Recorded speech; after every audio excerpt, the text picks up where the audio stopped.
Why, anyways, if you want to know why, my reaction to Upchurch went, in such a direction of just visceral disgust, in spite of the fact that this guy is like super popular. It's just, and people like me are not going to appreciate country music. It's just ultimately that the culture of Nashville has been, far right for the longest bloody fucking time.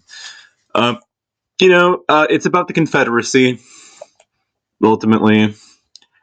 That this guy is somebody that loves to fly, Confederate flags, and he, ultimately is proud of his Southern heritage and everything. We all know at this point when you guys try to tell us that it's about Southern heritage and it's about the fact that, states' rights, that the state right that we're talking about, is whether the issue of slavery should be left to the states. So ultimately, your little evasion where you try to tell us that the Civil War wasn't about slavery is just an evasion.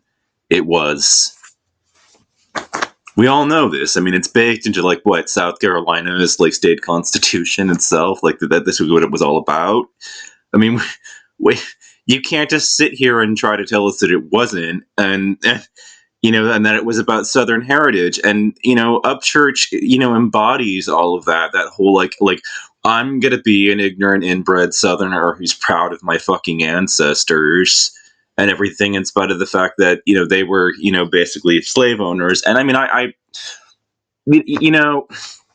the truth of the matter, ultimately, conclusion wise, is that slavery is still the law of the land in this country. I know that that may seem like a shocking or radical or unthinkable statement, but if you examine the 13th Amendment that we actually passed, and the conclusion therein is accept as punishment for a crime, and then realize that most of the people that clog our overcrowded prisons up in this country are racial minorities. And how did they end up clogging our prisons up? But yeah, because of nonviolent drug related offenses.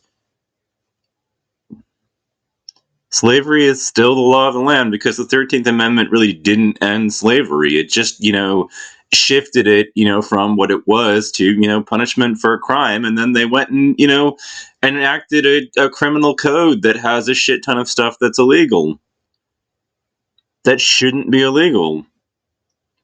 So, Ryan Upchurch and his ass, like, I mean, I'm not.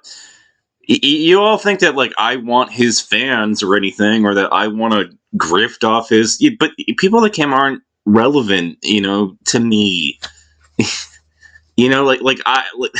Completely different topics, completely different wavelength, completely different interest in music. Like I'm not interested in country music, and I think that what pisses me off the most is just that if I want to dunk on or vent about about a genre of music, I should be allowed to do that without somebody getting all uproariously offended about it.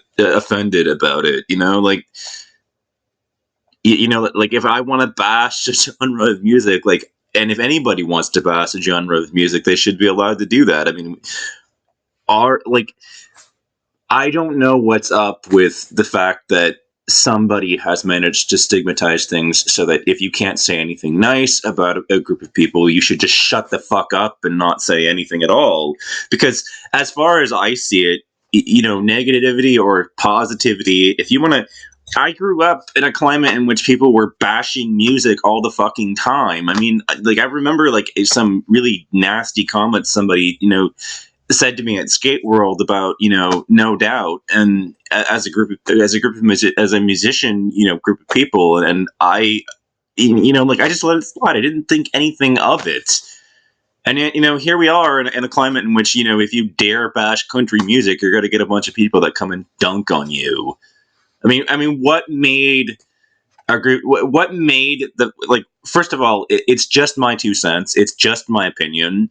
And second of all, ultimately, like everybody is entitled to have their own view, and if and the implication of that is that no, you are not entitled to everybody liking country music.